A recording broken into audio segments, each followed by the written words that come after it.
A new investigation by the Center for Public Integrity, Mother Jones, and Reveal for the first time confirms that the 40 acres notoriously promised to former slaves was actually distributed to hundreds of people only to be later repossessed. It's a story about race and land and reparations, but it's also fundamentally a story about land. Let's hear part of the first episode of the three-part Reveal series. Owning property has been the American dream far longer than that phrase has existed. It's part of this country's inception. Land was a means for realizing true independence, and this was the promise of 40 acres. To talk about this story, I'm joined now by April Simpson, racial equity reporter at the Center for Public Integrity. Welcome, April. Thank you for having me. Thank you for being here. I'm also joined by historian Greg Estevez, a Jacksonville resident whose great-great-great-grandfather was initially given 40 acres by the U.S. government, only to have that land revoked. Thanks for being here, Greg. Thank you so much, Anne, for having me. And hi, April. Hey, Greg. April, I'll start with you. This is quite an unusual project. Historically, it was assumed that the 40 acres of that broken promise was only promised, but the government did indeed give land to more than 1,200 newly freed Black people, as your research has helped confirm. Tell us about this project and what it uncovered.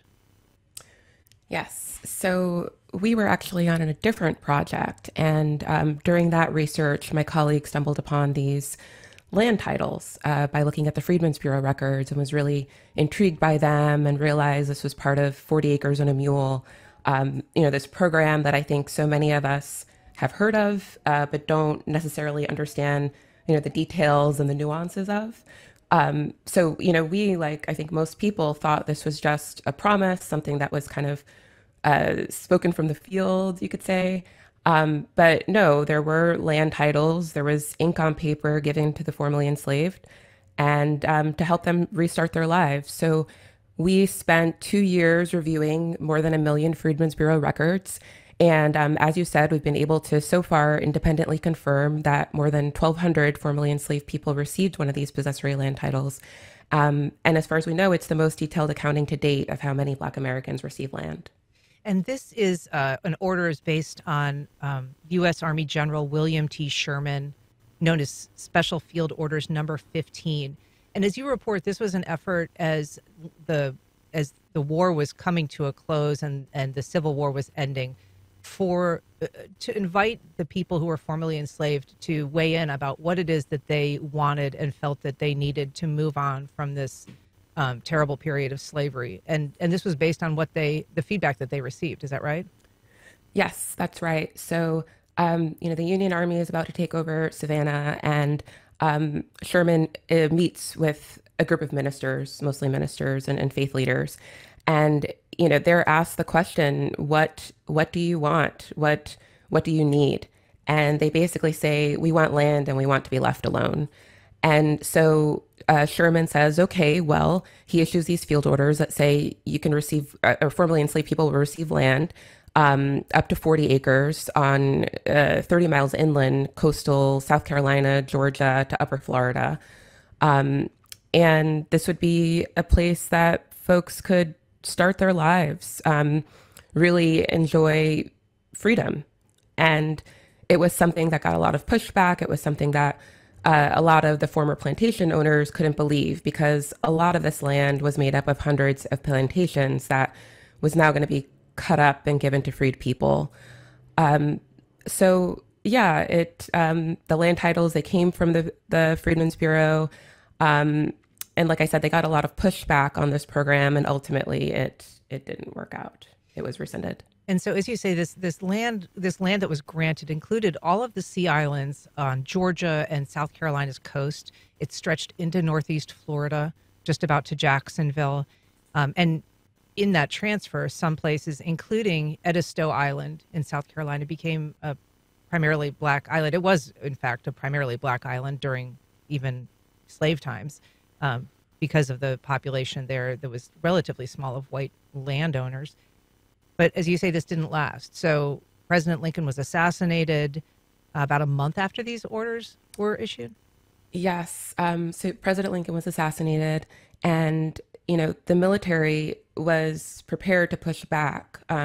General Howard, Saxton, they were both really pushing for the government to honor this promise to the formerly enslaved. But Andrew Johnson became the nation's new president. He was not committed to this program. He essentially rescinds Sherman's order just 6 months after it went into effect. But there was a lot of push and pull, basically, between DC or the federal government and the military generals and the work that was happening on the ground. So, the generals, they didn't want to see it go, but ultimately Johnson forced their hand. And by the time it was all over, the 40 acres program only lasted about 18 months. But in that time, around 40,000 freed people had settled on hundreds of thousands of acres across Georgia and South Carolina. And, while not all of them had land titles, many believed it was only a matter of time. But instead, the land was returned to the former slaveholders. And in a little bit, we'll get into where that land is today, what it's being used for today. But I want to bring Greg Estevez into the conversation. Greg, you can trace your ties to this land on Edisto Island for 7 generations. Tell us about Jim Hutchinson, who he was and who he is to you. Yes. I like to say that, my family can be traced back to Edisto Island, probably to the year of 1682, 1683, when they were first forcibly brought here from Africa as enslaved people to work the plantations on South Carolina. So we have very, very deep roots on Edisto Island, South Carolina. And my family was the Hutchinson family. And initially, Jim Hutchinson, who was my great-great-great-grandfather, was a Civil War veteran. As a matter of fact, he fought gallantly in the Civil War, and he also fought with great distinction, or was known for great distinction. And after the Civil War, he became a great leader in the area. As a matter of fact, he was the Republican precinct chairman, and he helped to register African Americans to vote for the first time and to participate in the nation's process. But unfortunately, soon after that, he was able to acquire land. We talked about earlier that the land was rescinded because he did have 40 acres, but eventually he purchased 700 acres. And this was money that was pooled together by the African American community, and they pulled their funds together and purchased 2 plantations on Edisto Island. And as a result, African Americans were able to get and receive land for the first time, which the land for them was true independence and also economic empowerment to take care of their families for the first time. Unfortunately, Jim Hutchinson was murdered in broad daylight by a white man from Wadmalaw named Fred Barth. And Fred Barth was eventually acquitted of murder by an all-white jury, and that happened approximately 1885. So Jim Hutchinson, your great-great-great-grandfather, was born enslaved on Edisto Island. Yes, ma'am. And as you say, later played an enormous role in helping Black formerly enslaved people on Edisto Island acquire land. But he initially was deeded this 40 acres as part of this promise of land. He was born enslaved on Edisto. He was owned by a man named Isaac Jenkins Michael. Correct. That man was also his father. Correct. So he was born of his mother, Maria, who was an enslaved woman who was raped by her enslaver. Absolutely. And so that is, speaks a lot about the incredibly difficult history that you have parsed as a descendant of Jim Hutchinson. Yes, ma'am. But it is also the story of this land that was split because the descendants of the plantation owner, Isaac Jenkins Michael, still live there, and they still own land on Edisto Island. Yes, ma'am, they do. So explain how that relationship is something that you have explored in your writings and in your your history work. Well, like you said, it's a very difficult and complicated time in our nation. But I would say that it was more than a promise. It was a betrayal because the land that was granted, or the titles for the land that was given, it was because of 300 years of free labor, and on top of that, you're talking 300 years of free labor, and then on top of that, the service that they provided in the Civil War, because a lot of them were veterans, and they fought gallantly, so they had earned the right for some type of reparations. So, like I said, it was a betrayal. So I would say, when you're talking about, Article 15 and the fact that it was rescinded, that it created, generational wealth that became a problem for generations, even to this day. So the plantation owner, Mikhail, was unbelievably wealthy, according to records that this reporting has found. There were about 350 enslaved people on Edisto Island that got a land title from the Freedmen's Bureau. That land later rescinded, as you say. The descendants of Mikhail, though, continued to own that land. April, I want to talk to you a little bit about, teasing out the different outcomes for these families that are intertwined, both in terms of the land and in terms of their genetic heritage that they share, and yet very different outcomes. Yes, different outcomes for sure. So, as you said, Isaac Jenkins Michael, he was a very wealthy plantation owner, and was basically able to leave his land to descendants who are still on it today. And in the podcast and show, we interview two of those descendants, or three actually, but two on Peters Point Plantation who are brothers, and still live on 250 acres, I think, between them. And it's beautiful. I mean, it's on a creek. It's gorgeous. It's lush. It's just a beautiful, beautiful place. Jim Hutchinson's descendants, like Greg, were also able to acquire land because Jim Hutchinson was so persistent and determined even after losing his 40 acres. So, those descendants still have a hold of some of the land that Jim Hutchinson acquired as well. Jim Hutchinson's portion of that 700 acres that Greg mentioned was about 230 acres.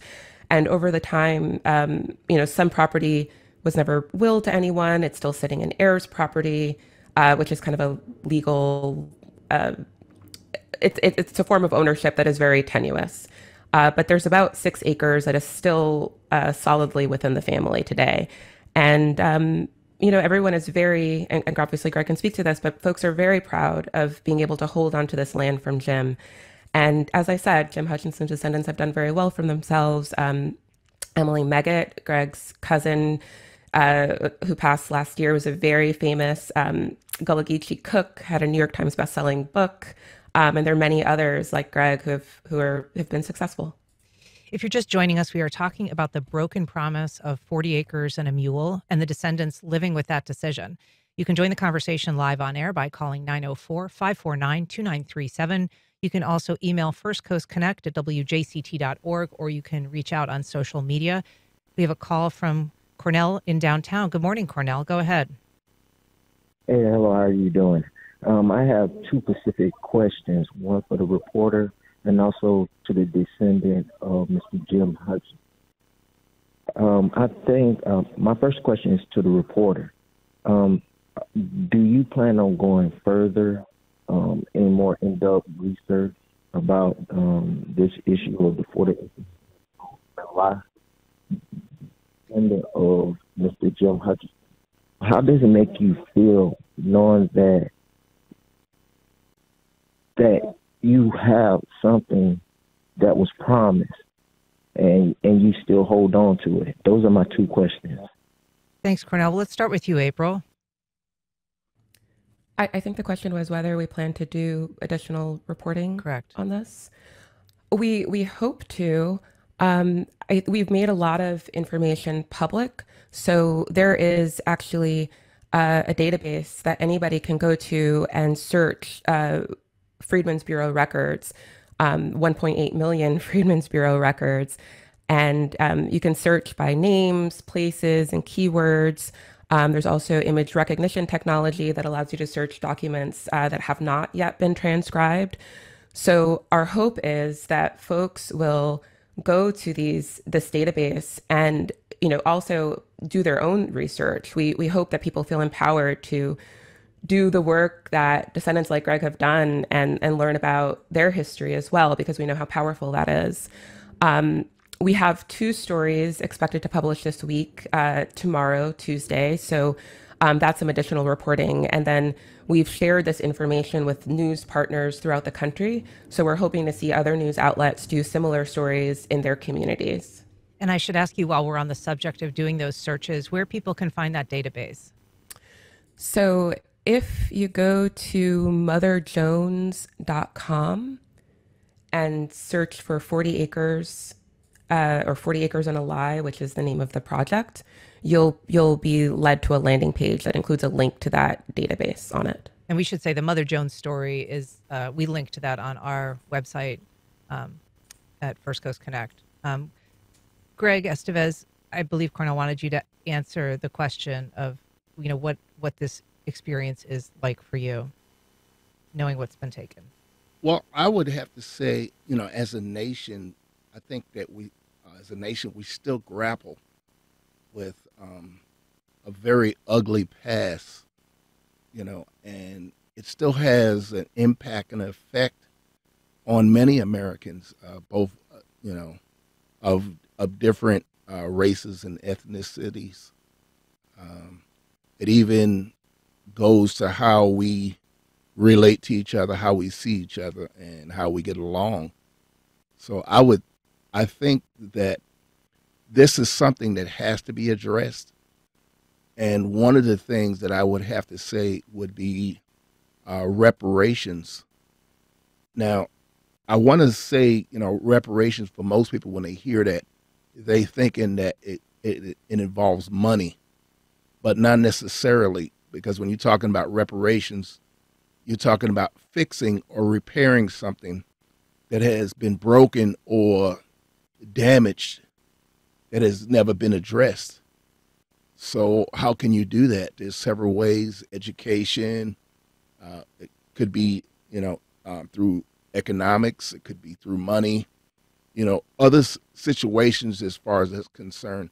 But I think this is a situation in this country that needs to be discussed in a more tangible and definite way.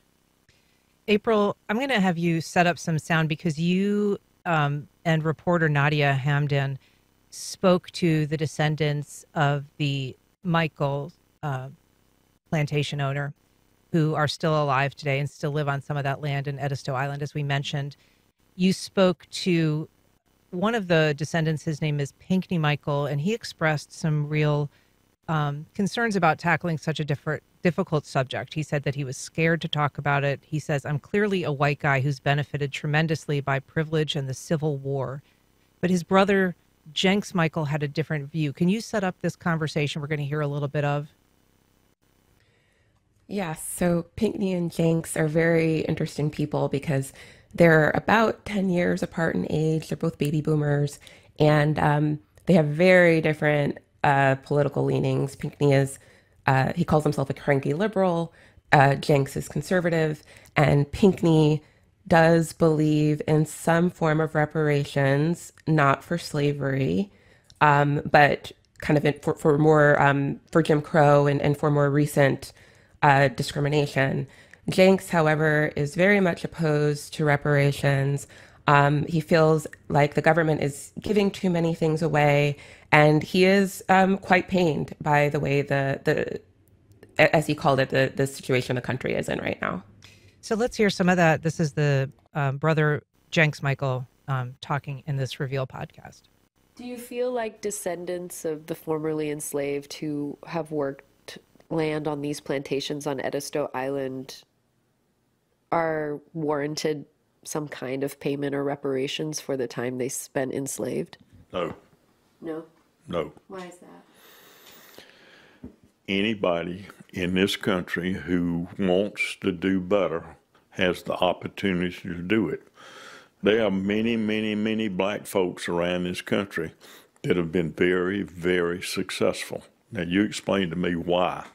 I mean, I guess I'm trying to understand how It's all up him. hundreds of... If we keep giving away stuff, that's all we're going to be able to do is give away, because people don't want to work, because they don't have to work, because all we're doing is giving them freebies. Nobody ever gave me anything other than this, but I had to sweat bullets to keep it.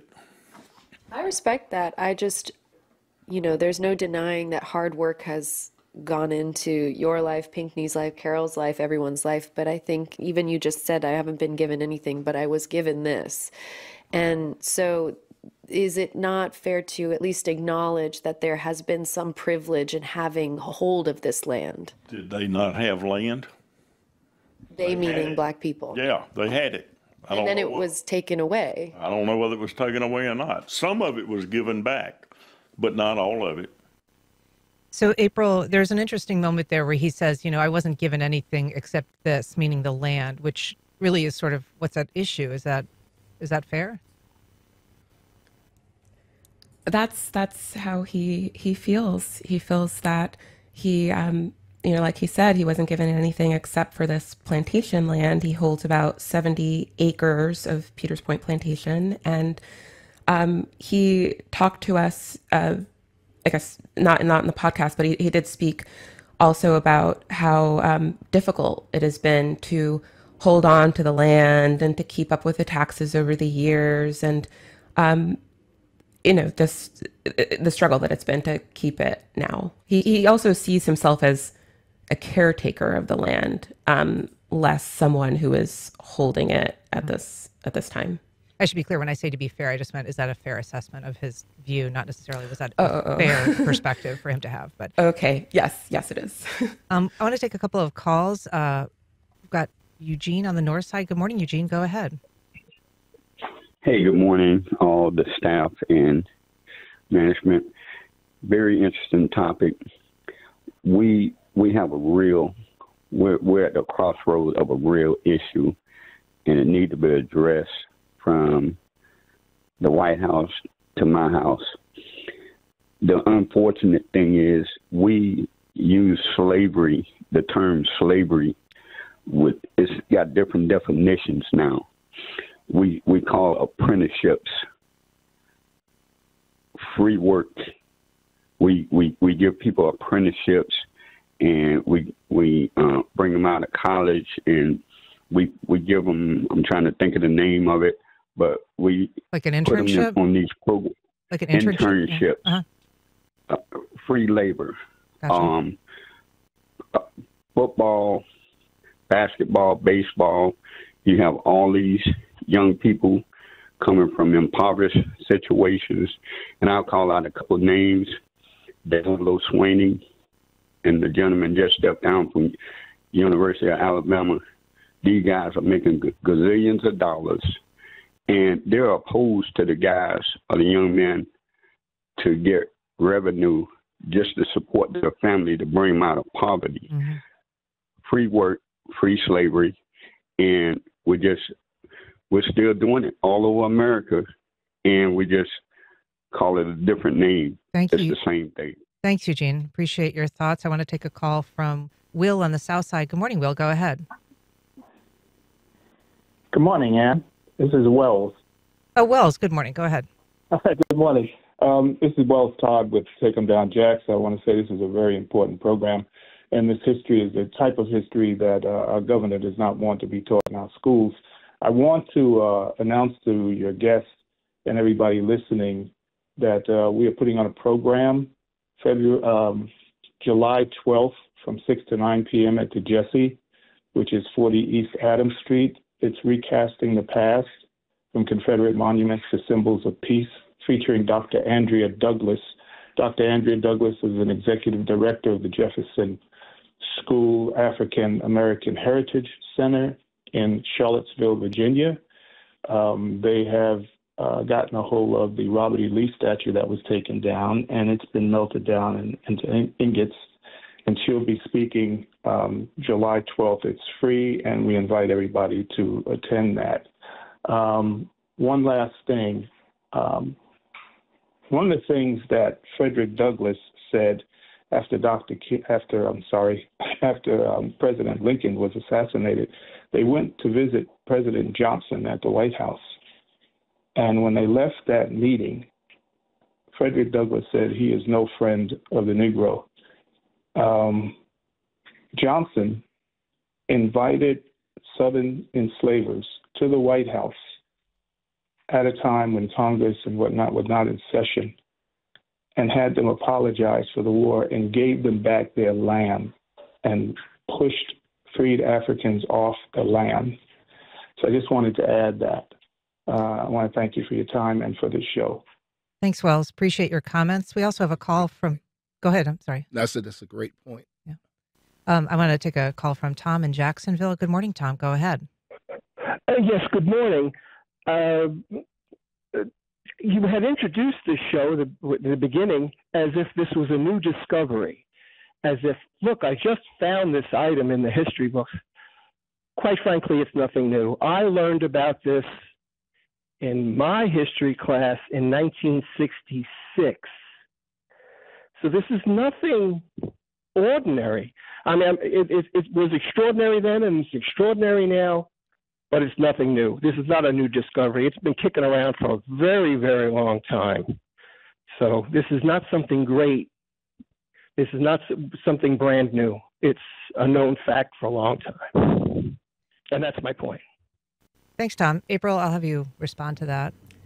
Yes, Tom, thank you. I just wanted to add that a couple things that are new, the ability to be able to search 1.8 million Freedmen's Bureau records that we've provided. That's something that we weren't able to really do before. The ability to know that there were more than 1,200 formerly enslaved people who received one of these possessory land titles. As I said before, it's the most detailed accounting to date of how many Black Americans receive land.